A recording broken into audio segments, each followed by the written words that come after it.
నిన్నే నమ్ముకుని ఇన్నేళ్లుగా సేవిస్తున్నానే. నా బాబుకు జరిగిన ఆపదేమిటి? వాడెలా ఉన్నాడు? చెప్పమ్మా, చెప్పు. వాడికేమైంది? చెప్పమ్మా. అమ్మా,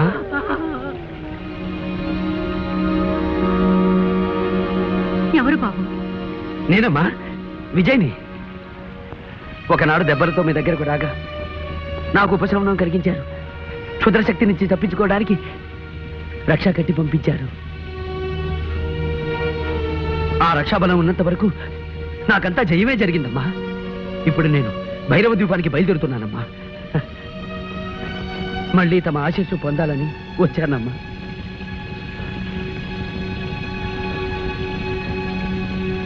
ఈ రూపమేమిటి నాయనా? ఒక యక్షిణి శాపం. శాపమా? ఎప్పుడు జరిగింది? గత పౌర్ణమికి ముందు. ఆనాడు ద్వాదశి. ద్వాదశ? అవునమ్మా.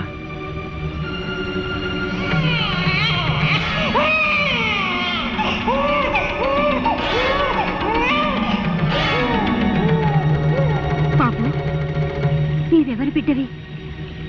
నీ తల్లిదండ్రులు ఎవరు? నేనెవరి బిడ్డనో తెలీదు కానీ గోమతి నదీ తీరంలో ఉన్న కోటాల కోనలో పెరిగాను. పసి వయసులో ఒక ఉగాది నాడు నదిలో కొట్టుకొస్తూ ఆ కోనవాసులకి దొరికానట. ఉగాది గోమతి నదిలో?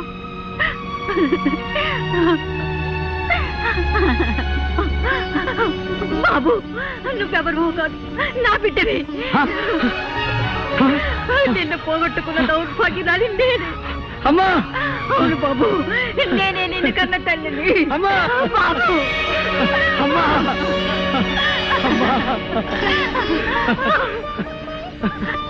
అమ్మా జగన్మాత, ఆనాడు నా భర్త నన్ను నిరాకరించిన ఈనాడు నా బిడ్డను నాకు ప్రసాదించావు తల్లి. అమ్మా, నా తండ్రి ఎవరు? చంద్రప్రభ మహారాజు. చంద్రప్రభ మహారాజా? అయితే ఆయన్ని నేను కలుసుకున్నానమ్మా. అవునమ్మా, తాను గాంధర్వ వివాహం చేసుకున్న భార్యని నిరాకరించానని, ఆ పాప ఫలం అనుభవిస్తున్నానని వేదనతో కుమిలిపోయారమ్మా. అంతా మంచిగా జరిగిందమ్మా. ఒకరినొకరు తెలుసుకోకపోయినా ఆయన స్థితికి జాలిపడి మా గూడానికి పంపించానమ్మా.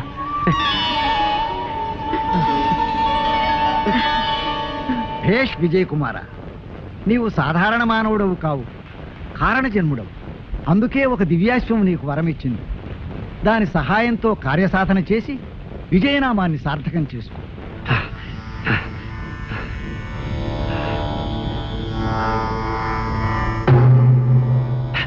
అయ్య రాజా, నమో నమః. ఈనాటి అర్ధరాత్రిలోగా నేను భైరవ దీపం చేరుకోవాలి. నీవు ఇచ్చిన మాట ప్రకారం నన్ను అక్కడికి చేర్చవలసిందిగా అర్థిస్తున్నాను. సంగీత కళాకోవిద, క్షమింపు. నీవు ఇప్పుడు శాపగ్రస్తుడవు. శాపగ్రస్తులు దివ్యాశ్వమును అధిరోహించుట నిషిద్ధము. కానీ ఒక ఉపాయం ఉన్నది.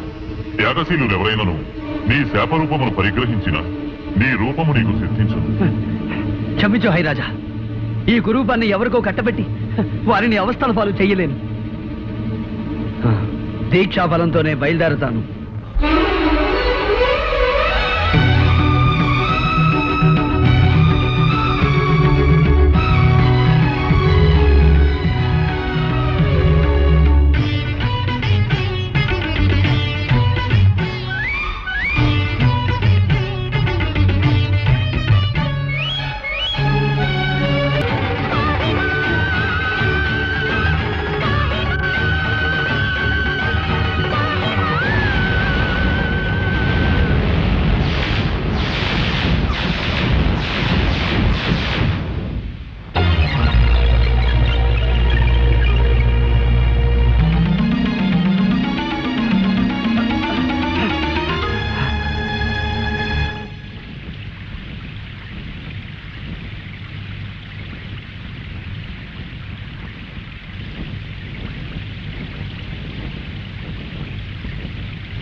అమ్మా అమ్మా అమ్మా అమ్మా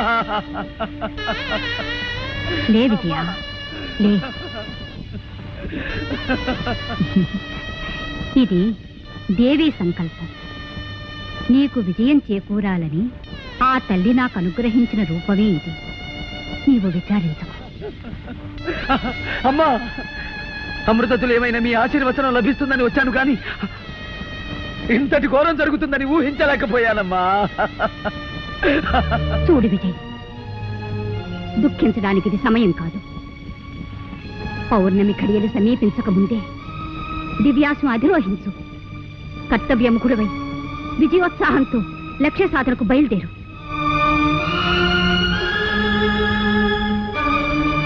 విజయుడివై తిరిగిరా.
పద్మ పద్మ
తీసుకుని వాడి పని పట్టుమరా.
విజయోస్తు వీరాధివీర విజయోస్తు.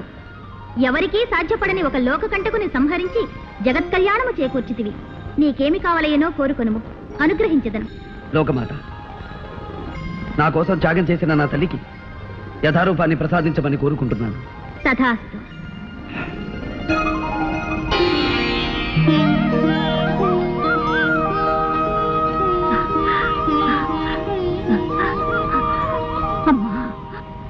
భేష్ విజయ్ కుమార, భేష్. నీ జన్మ చరితార్థం. నాయన విజయ, నిన్ను కన్న ఈ పుణ్యవతికి నేను అన్యాయం చేశాను. దాని ఫలితం ఉద్ధరిస్తారనుకున్న కొడుకులిద్దరూ నన్ను నిర్దాక్షిణ్యంగా బహిష్కరించారు. నిరాదరించి తిరస్కరించిన నీవే నన్ను రక్షించావు. నా కళ్ళు తెరిపించావు, అందరినీ కలిపావు. అంతేకాదు నాయన, ధీరుడవై దుష్ట శక్తిని అంతం చేసి నా కుమార్తె ప్రాణం కాపాడాడు. మహారాజా, ఇదంతా నా ఘనత కాదు. నేను నిమిత్త మాత్రుణ్ణి. ముక్కోటి దేవతల ఆశీస్సులు, నా కన్న తల్లి దీవెన, పెంచి పెద్ద చేసిన ఈ తల్లిదండ్రుల ప్రేమాభిమానాలు, మా కోన ప్రజల సహాయ సహకారాలు నాకు లభించి ఉండకపోతే ఏది సాధ్యమయ్యేది కాదు. ఆహా, నీ వినయ విధేయతలు కడు శ్లాఘనీయం. సామాన్య ప్రజల కష్ట సుఖాలను విచారిస్తూ పరిపాలించే నీలాంటి ఆదర్శమూర్తి ఉన్నంతకాలం దేశం సుభిక్షంగా ఆనందభరితంగా ఉంటుంది. ఇటియా ఇటియా ఇటియా, నన్ను వదిలేసి వచ్చేసినావేంటో? అయ్యా, అందరు ఇక్కడే ఉన్నారా? అమ్మా, గోడ దూకొచ్చేసా. చంద్రప్రభ మహారాజా, నా కుమార్తె పద్మావతీదేవిని మీ కుమారుడు విజయ్ చంద్ర ప్రతాపునకిచ్చి త్వరలో వివాహం జరిపించమని కోరుతున్నాను. అమ్మా, నాకు పెద్ద బాధ తప్పిందో. ఏమిటది? ఇక మీద మనం కోట గొడవకి రానక్కర్లేదు, దర్జాగా రావచ్చా.